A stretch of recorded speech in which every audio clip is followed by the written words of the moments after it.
जय श्री कृष्णा। स्वागत है आप सभी का हरि का पंचांग चैनल पर। आज इस वीडियो में आप सुनेंगे अमावस्या व्रत की कथा। अमावस्या के दिन पवित्र नदियों में स्नान करना चाहिए, साथ ही इस दिन दान भी करना चाहिए। इस दिन पीपल के वृक्ष की उपासना की जाती है और धार्मिक मान्यता भी है कि पीपल के वृक्ष में सभी देवी देवताओं का वास होता है। इसीलिए इस दिन पीपल के पेड़ में जल अर्पित करने से सभी मनोकामनाएं भी पूरी होती हैं। मार्गशीर्ष अमावस्या पर पितरों के लिए व्रत करने की भी परंपरा है। कई लोग व्रत करते हैं इस दिन और यह भी मानते हैं कि इससे पितर देवता भी तृप्त होते हैं। पितरों की कृपा से घर परिवार में सुख समृद्धि भी बनी रहती है। जो लोग अपने पितरों के मोक्ष प्राप्ति के लिए कुछ करना चाहते हैं वे इस अमावस्या पर पिंडदान कर सकते हैं। वैसे भी मार्गशीर्ष को भगवान श्री कृष्ण ने अपना ही स्वरूप बताया है, इसलिए इस मास की अमावस्या पर बाल गोपाल का विशेष अभिषेक किया जाता है। आइए श्रवण करते हैं मार्गशीर्ष अमावस्या व्रत की कथा को। पूर्ण श्रद्धा से सुनिएगा। जय श्री गणेश। एक साहूकार के 7 बेटे और 7 बहुओं के साथ एक बेटी भी थी। साहूकार के घर हर रोज एक जोगी आया करता था, जिसे साहूकार की बहू भिक्षा देती थी। उस जोगी को जब साहूकार की बेटी भिक्षा देने आती तो वह उससे भिक्षा नहीं लेता था और कहता था कि तेरे भाग्य में सुहाग की जगह दुहाग लिखा है। लड़की को उस जोगी की यह बात बहुत बुरी लगती थी और एक दिन वह अपनी माँ से रोते रोते जोगी की पूरी बात बताती है। सारी बात सुनकर माँ कहती है कि जब जोगी आएगा भिक्षा लेने तब मैं सुनूंगी और मैं ही उसको भिक्षा दूंगी कि वह क्या बोलता है। तो अगले दिन फिर जोगी आता है तो साहूकारनी छिपकर बैठ जाती है और लड़की को भिक्षा देने के लिए भेज देती है, क्योंकि वह जानना चाहती थी कि वह इस लड़की को यानी कि उसकी लड़की को क्या कहेगा। जोगी उससे भिक्षा नहीं लेता और फिर वह वही बात दोहरा देता है कि तेरे भाग्य में तो सुहाग की बजाय दुहाग लिखा है। लड़की की माँ बाहर निकल कर आती है और जोगी से कहती है कि एक तो हम तुम्हें भिक्षा दे रहे हैं और ऊपर से तुम ही हमारा बुरा चाहते हो। जोगी कहता है कि मैं कोई बुरा नहीं चाहता, परंतु ये बात तो सच है। इसके भाग्य में जो लिखा है मैं वही आपको बता रहा हूँ। सारी बातें सुनने पर लड़की की माँ कहती है कि जब तुम्हें सारी बात पता है तो इसका कोई उपाय भी होगा कि यह सब ना हो। जोगी कहता है कि 7 समंदर पार एक धोबन रहती है जिसका नाम सोना है। वह अमावस्या का व्रत करती है पूर्ण श्रद्धा से। अगर वह आकर के इसे फल दे दे तब इसका दुहाग टल सकता है, नहीं तो विवाह के समय सर्प के काटने से इसके पति की मृत्यु हो जाएगी। सारी बात सुनकर माँ रोने लगती है और सोना धोबिन की तलाश में निकल पड़ती है। चलते चलते रास्ते में तेज धूप हो रही होती है, जिससे बचने के लिए वह एक पीपल के वृक्ष के नीचे बैठ गई। उसी वृक्ष पर एक गरुड़ के बच्चे अपने घोंसले में थे। एक सांप आता है तभी और गरुड़ के बच्चों को खाने के लिए उनके ऊपर लपकता है, लेकिन साहूकारनी उस सांप को देख लेती है और सांप को मारकर बच्चों की रक्षा करती है। कुछ देर बाद गरुड़नी आती है और सब जगह खून देखकर साहूकारनी को चोंच से मारने लगती है। साहूकारनी बोलती है कि एक तो मैंने तुम्हारे बच्चों को सांप से बचाया है और तुम ही मुझे मार रही हो। सारी बात जानने पर गरुड़नी बोलती है कि तुमने मेरे बच्चों की रक्षा की है, तुम्हारा मुझ पर बहुत बड़ा उपकार है। अब तुम जो चाहे मुझसे मांग सकती हो। साहूकारनी गरुड़नी से कहती है कि मुझे 7 समंदर पार सोना धोबिन के यहाँ छोड़ आओ, और गरुड़नी उसे पीठ पर बिठाकर वहाँ छोड़ आती है। साहूकारनी वहाँ पहुँच गई तो लेकिन सोचने लगी कि इसे अब मैं कैसे मनाऊँ। सोना धोबिन की भी 7 बहुएं थी, लेकिन घर के काम को करने के लिए सदा आपस में ही झगड़ा करती रहती थी। रात को जब सब सो जाते थे तो ब्राह्मणी साहूकारनी के घर जाती और चुपके से सारा काम करके उजाला होने से पहले ही चली भी आती थी। सारी बहुएं आपस में यही सोचती कि कौन सी बहू है जो सारा काम कर देती है, लेकिन एक दूसरे से पूछने की हिम्मत किसी की भी नहीं होती थी।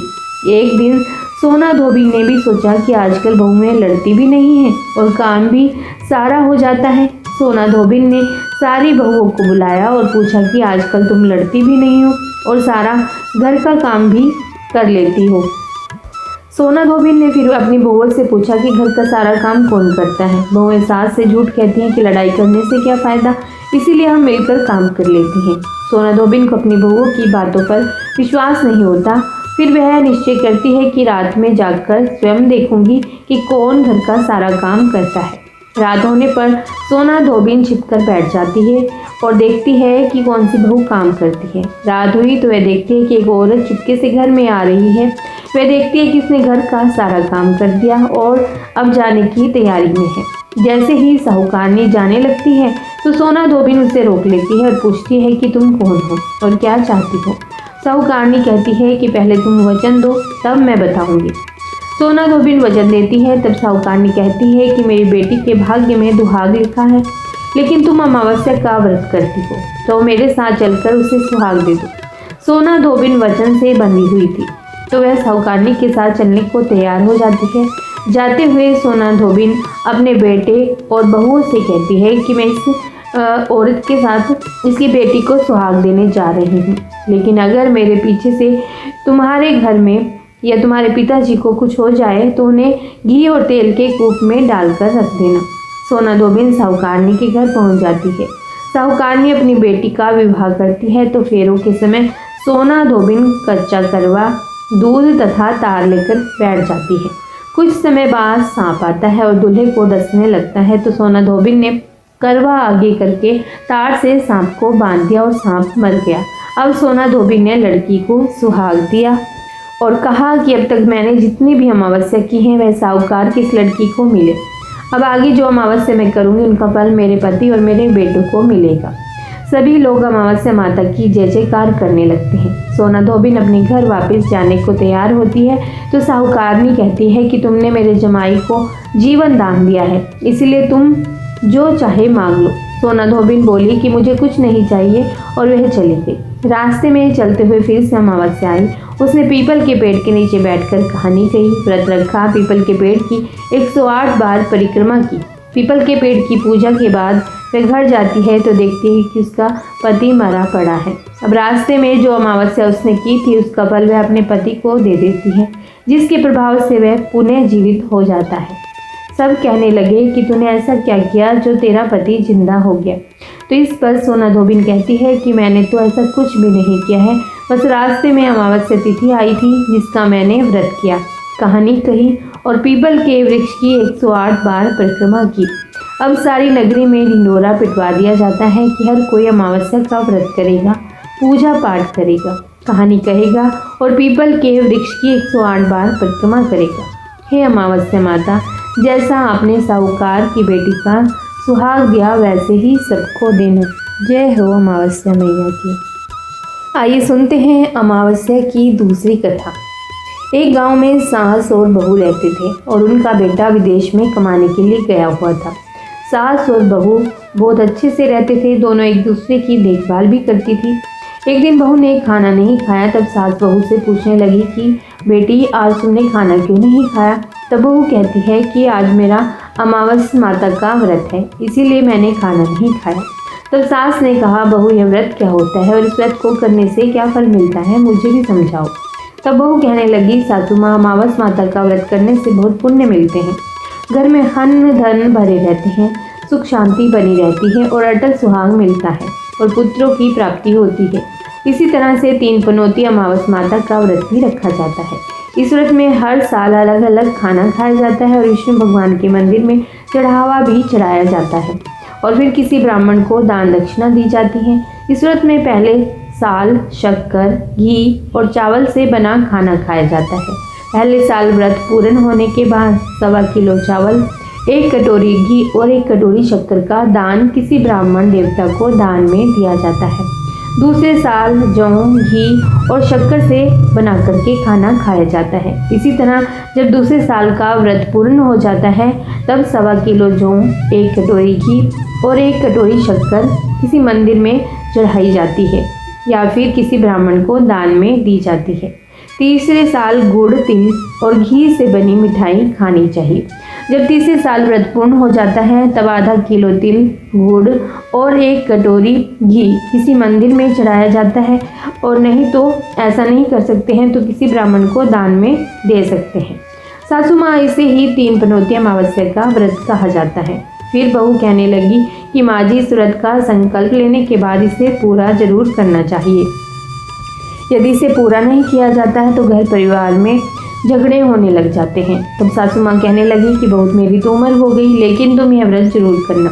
तब बहू यह व्रत करना आरंभ कर देती है। एक दिन बहू ने किसी के कहने पर गेहूं से बनी रोटी खा ली और अमावस माता इस बात से नाराज हो गई। जो सास और बहू कभी बहुत प्रेम से रहती थी, अब उन दोनों में झगड़े होने लगे। सभी गांव वाले भी हैरान हो गए कि इनके घर में अब क्या हो रहा है। सास अपनी बहू को कहने लगी कि जब से तुम हमारे घर में बहू बनकर आई हो, तब से हमारे घर की लक्ष्मी चली गई है। तुम हमारे लिए बिल्कुल भी शुभ नहीं हो। तब बहू ने कहा, माँ जी, आपके घर की लक्ष्मी चली गई है तो मुझे बताओ कि वह कहाँ मिलेगी, मैं लक्ष्मी को लेकर आऊँगी। तब सासू माँ कहने लगी, बहू, लक्ष्मी तुम्हें समुद्र के बीच में भगवान विष्णु के पैर दबाते हुए मिलेगी। तब बहू यह कहकर चली जाती है कि माँ जी, अब तो मैं लक्ष्मी जी को लेकर के ही वापस आऊँगी, नहीं तो मैं इस घर में कभी पैर भी नहीं रखूँगी। ऐसा कहकर बहू लक्ष्मी की खोज में चली जाती है। जब बहू लक्ष्मी की खोज के लिए निकलती है, तब उसे बीच रास्ते में गाय मिलती है। गाय बहू से पूछती है कि कहाँ जा रही है। तब बहू कहती है कि हे गाय माता, मेरी सास कहती है कि मेरे आने से उसके घर में अन्न धन की कमी हो गई है, उनके घर की लक्ष्मी चली गई है, इसीलिए मैं लक्ष्मी माता को लेने जा रही हूँ। तब गाय माता कहने लगी कि हे बेटी, अगर तुम जा ही रही हो तो भगवान से मेरे बारे में भी पूछ लेना। तब बहू कहने लगी, ठीक है गौ माता, मैं आपके बारे में भी पूछ लूँगी। तब गौ माता कहने लगी, जब मेरा बच्चा होता है तो वह मर जाता है, जिंदा नहीं रहता। तुम लक्ष्मी जी से पूछ लेना कि मेरे साथ ऐसा क्यों हो रहा है, मैंने ऐसे कौन से बुरे कर्म किए हैं जिसकी सज़ा मुझे मिल रही है। तब बहू कहने लगी, गौ माता, मैं आपके बारे में ज़रूर पूछूंगी। ऐसा कहकर बहू आगे बढ़ जाती है। जब आगे बढ़ी तब रास्ते में उसे घोड़ी मिली, जिसके गले में घंटी बनी हुई थी। घोड़ी ने भी कहा, बेटी, तुम मेरे दुख का निवारण लक्ष्मी जी से पूछ लेना। तब बहू कहने लगी, मैं ज़रूर पूछूंगी। ऐसा कहकर बहू आगे बढ़ गई। आगे जाते ही बहू को एक अंधा और बहरा बुजुर्ग मिला। उसने भी बहू से अपनी इस परेशानी का कारण पूछने के लिए बहू को कहा कि समस्या का जो भी कोई उपाय है वह तुम लक्ष्मी माता से ज़रूर पूछ के आना। तब बहू उसकी समस्या भी भगवान से पूछने का कहकर आगे बढ़ गई। आगे जाते ही बहू को एक बूढ़ी औरत मिलती है जिसके हाथ और पैर नहीं होते। उसने भी बहू से कहा कि बेटी, जब तुम भगवान से मिलो तो उनसे पूछना कि मैं अपाहिज क्यों हुई, मैंने ऐसे कौन से बुरे कर्म किए थे। तब बहू उसकी समस्या पूछने के लिए भी तैयार हो गई और फिर आगे बढ़ गई। आगे जाते जाते बहू बहुत थक गई और एक आम के पेड़ के नीचे बैठ गई। आम का पेड़ बड़ा खुश होकर बहू से पूछने लगा कि बेटी, तुम कहाँ से आई हो और कहाँ जा रही हो। तब बहू कहने लगी कि मैं लक्ष्मी जी को लेने जा रही हूँ। तब पेड़ ने भी अपनी समस्या भगवान से पूछने के लिए कहा कि मेरे पेड़ पर लगे हुए आम खट्टे ही क्यों होते हैं, इस बारे में बहू रानी भगवान से ज़रूर पूछ लेना। तब बहू पेड़ की समस्या लेकर के आगे बढ़ गई। थोड़ी दूर जाने पर बहू को एक तलाई मिली। वह भी बहू से कहने लगी कि बहू, तुम भगवान से पूछना कि मेरी तलाई का पानी इतना मैला क्यों है, कोई भी यहाँ आकर पानी नहीं पीता। तब बहू कहने लगी कि ज़रूर पूछ लूँगी। ऐसा कहकर बहू आगे बढ़ गई। बहुत दिन से जंगल में चलते चलते वह थक गई थी। उसे भूख भी लगी थी, लेकिन खाने को कुछ नहीं मिला, तो वह भूख और प्यास से बेचैन हो गई और जंगल में बेहोश हो गई। उसी समय भगवान श्री हरि और माता लक्ष्मी घूमते हुए उधर जा रहे थे। तब माता लक्ष्मी विष्णु भगवान से कहने लगी कि हे नाथ, यह तो आपकी बहुत बड़ी भक्तन है, आप इसके दुखों का निवारण कीजिए। तब भगवान श्री हरि कहते हैं कि इस संसार में तो बहुत से जीव दुखी हैं, सभी अपने अपने कर्मों का फल भोग रहे हैं, मैं किस किस के दुखों का निवारण करूं। तब माता लक्ष्मी भगवान श्री हरि से विनती करने लगी और कहने लगी कि वह भूखी प्यासी है, अगर इसे जंगल में ऐसे ही छोड़ दिया तो जंगल के जानवर इसे खाएंगे। माता लक्ष्मी की बात सुनकर भगवान श्री हरि एक साधु का वेश धारण करके बहू के पास गए और उसे होश में लेकर के आए। बहू के होश में आते ही साधु वेश में भगवान उससे पूछने लगे कि तुम यहाँ क्यों आई हो और कहाँ जा रही हो। तब बहू ने सारी बात बता दी। उसकी बात सुनकर भगवान श्री हरि और माता लक्ष्मी प्रकट हुई और उनके साथ साथ अमावस माता भी प्रकट हुई। बहू यह सब देखकर उनके चरणों में गिरकर उन्हें प्रणाम करने लगी। तब अमावस माता बहू से कहने लगी कि बेटी, तूने मेरे व्रत को खंडित किया है, इसी की सजा तुझे मिली है, लेकिन अब मैं तुम्हें क्षमा करती हूँ। अब तुम घर को जाओ, तुम्हारा घर अन्न और धन से भरा रहेगा, तुम्हारा घर सुंदर महल में बदल जाएगा और तुम्हारी सभी मनोकामनाएं भी पूरी हो जाएंगी। यह सब होने के बाद बहू ने रास्ते में जो भी मिला था उन सभी के दुखों का भी निवारण किया। दुखों का निवारण करने के लिए माता से विनती की। तब भगवान श्री हरि कहने लगे, गाय ने कभी अपना दूध किसी और को नहीं पिलाया, इस कारण उसके बछड़े जिंदा नहीं रहते। तुम उसका दूध पी लेना, फिर उसके बाद उसके बछड़े जिंदा रहने लगेंगे। और घोड़ी पिछले जन्म में आटा पीसने वाली महिला थी। वह किसी को आटा पीस कर नहीं देती थी, इसीलिए उसके गले में चक्की के पाट बंधे हुए हैं। तुम उसके पाट खोल देना, वह बिल्कुल ठीक हो जाएगी। और वह बुजुर्ग कभी भगवान के मंदिर गया ही नहीं, तो कभी उसने भगवान के भजन सुने ही नहीं, तो तुम उसे ले जाकर मंदिर में दर्शन करवा देना, इससे वह ठीक हो जाएगा। और जो अपाहिज महिला है, उसने कभी अपनी जवानी में दान पुण्य किया ही नहीं, इसीलिए उसको भी यह सजा मिली है। तुम उससे कुछ भी दान करवा देना, तो उसकी विकलांगता दूर हो जाएगी।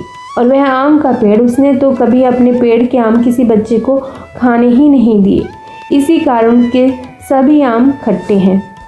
तुम जाकर के उस पेड़ के आम खा लेना, जिसके बाद से उस पेड़ पर मीठे आम आने लगेंगे। और तलाई का पानी पिछले जन्म में देवरानी जेठानी थी, वह आपस में हमेशा झगड़ा करती रहती थी, इसीलिए उसका पानी मैला है। तुम उसका पानी पी लेना, तो वह तलाई शुद्ध हो जाएगी, फिर लोग वहां आकर पानी पीने लगेंगे। इस प्रकार बहू ने भगवान श्री हरि, माता लक्ष्मी और अमावस माता को प्रणाम किया और उन्हें धन्यवाद दिया और अपने घर लौटने के लिए फिर तैयार हो गई। रास्ते में उसे जो भी मिला था, उनकी सभी समस्याएं भगवान के कहे अनुसार वह दूर करती चली गई। सभी ने उसे भर भर कर आशीर्वाद भी दिया और घर पहुंचते ही उसका टूटा फूटा घर एक सुंदर महल में बदल गया था। उसके घर में अन्न और धन के भंडार भर गए। अब बहू ने सासू माँ से कहा, सासू माँ, आपने तो सच में कहा था कि मैं आपके लिए शुभ नहीं हूँ। मेरे जाने से ही आपके घर में लक्ष्मी आई है। अब आप यहाँ रहे और मैं जा रही हूँ। तब सास ने कहा, बेटी, यह सब तुम्हारे अमावस माता के व्रत करने का ही फल है जो हमें मिला है। तुम यहीं पर रहो, अब तुम यहाँ से कहीं नहीं जाओगी। इस प्रकार सास और बहू खुशी खुशी रहने लगे। और फिर एक दिन सास का बेटा भी विदेश से वापस लौट आया। घर में जब उसने खूब धन दौलत और धन के भंडार देखे, तब उसकी माँ ने सारी बात अपने बेटे को बता दी। इस प्रकार वह लोग खुशी खुशी रहने लगे और तीनों मिलकर अमावस माता के व्रत रखने लगे। बोलिए अमावस माता की जय।